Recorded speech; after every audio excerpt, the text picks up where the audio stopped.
In the previous lesson, we explored how decisions appear in both professional and personal life. We saw that a workplace choice may affect operations, customers, employees, and resources, while a personal choice may involve finances, relationships, emotions, routines, and future opportunities.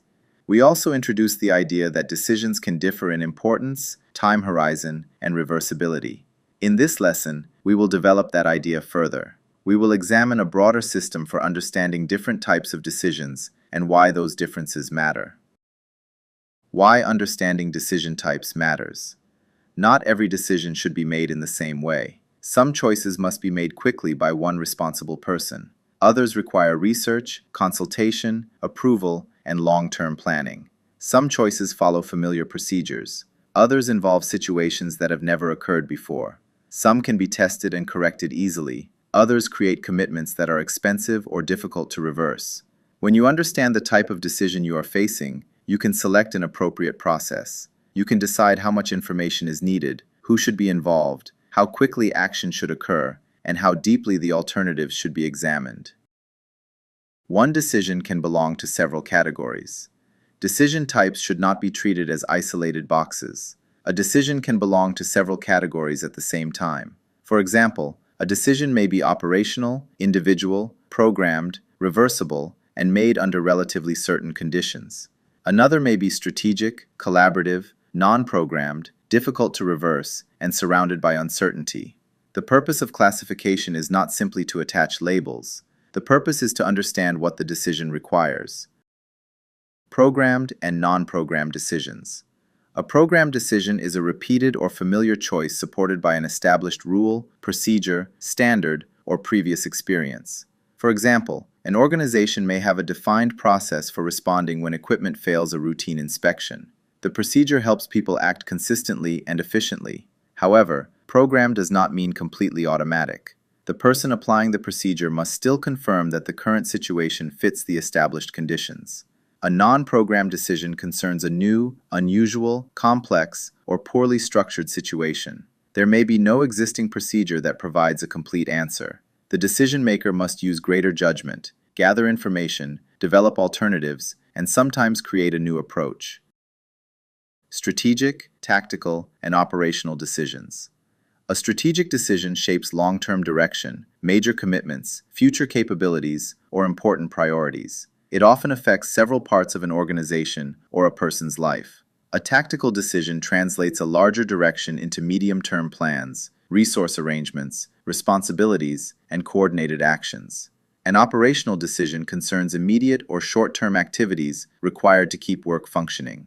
Operational does not mean unimportant. An immediate safety decision may be operational, but its consequences can be extremely serious. The categories describe level and time horizon, not value. Individual and collaborative decisions. An individual decision is made by one person who has the authority, expertise, or responsibility to act. Individual decisions can be fast and clear. They are especially appropriate when responsibility is already defined or immediate action is required. A collaborative decision involves consultation, shared analysis, group choice, or approval by several stakeholders.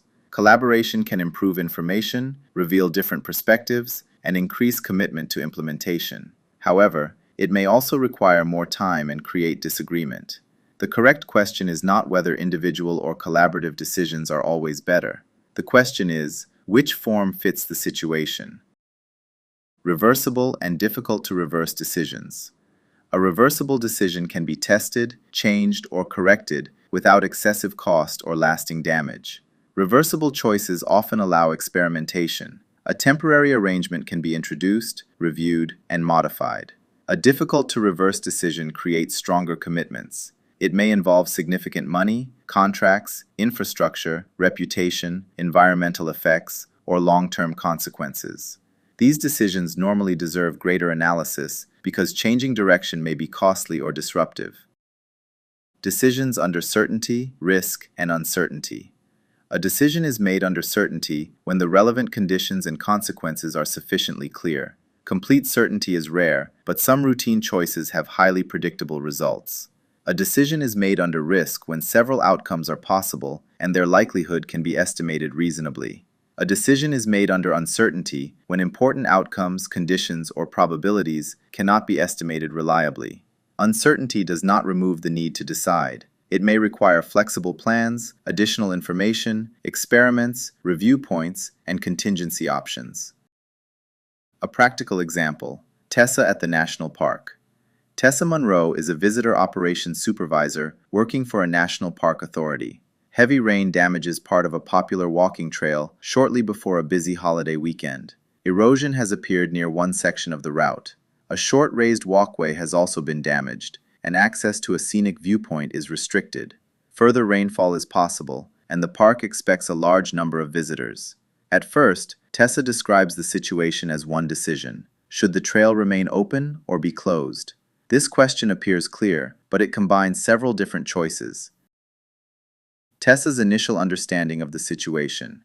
Tessa initially assumes that the entire issue should be resolved through one meeting and one final answer. She also assumes that the same urgency applies to every part of the problem. However, the decision about immediate visitor safety is different from the decision about temporary access. Both are different from the decision about long-term investment in the trail. Treating them as one choice creates confusion. A permanent design decision should not be rushed simply because the holiday weekend is approaching. An immediate safety decision should not be delayed while long-term alternatives are being studied.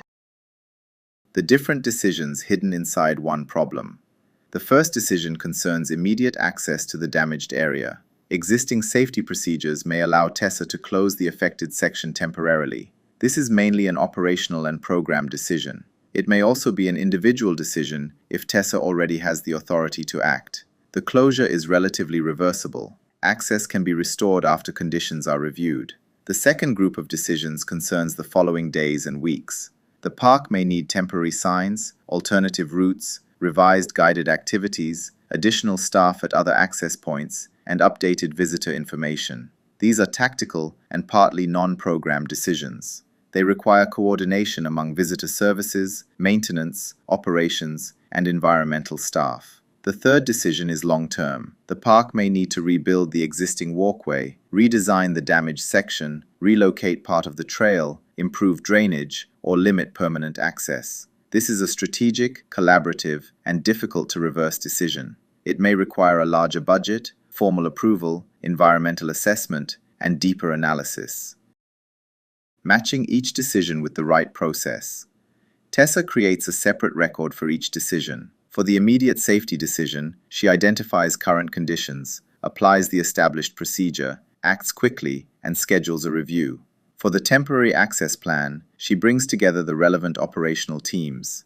They compare realistic alternatives and assign responsibilities for signs, communication, staffing, and visitor movement. For the permanent trail decision, Tessa begins a longer process involving technical information, environmental considerations, future visitor use, budget limits, and formal approval. The information conditions also differ. The visible damage is known with reasonable certainty. The possibility of further rainfall involves risk because forecasts provide some basis for estimation. The long-term stability of the area and the performance of different permanent designs involve greater uncertainty. By separating the decisions, Tessa avoids using one process for everything. She does not delay immediate action through unnecessary analysis. She also avoids making a permanent commitment with incomplete information. Decision types in a different personal context.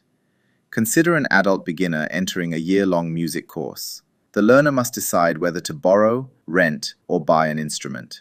Borrowing or renting is relatively reversible. Buying creates a greater financial commitment and may be difficult to reverse without loss. The course duration is known, but the learner may be uncertain about long-term interest. Advice from an instructor may improve the choice, although the final decision remains personal. A temporary rental can reduce uncertainty before a larger commitment is made. Common misunderstandings about decision types. Misunderstanding 1. Every decision belongs to only one category. Most decisions can be classified across several dimensions at the same time. Misunderstanding 2. Operational decisions are less important. Operational decisions may concern immediate safety, service quality, or critical continuity. Misunderstanding 3. Program decisions require no judgment. Procedures still need to be interpreted and applied to current conditions. Misunderstanding 4. Collaborative decisions are always better. Collaboration may improve information, but unnecessary participation can delay clear action. Misunderstanding 5. Reversible decisions require no analysis. Reversible choices may justify less analysis, but careless repetition can still waste resources or create harm.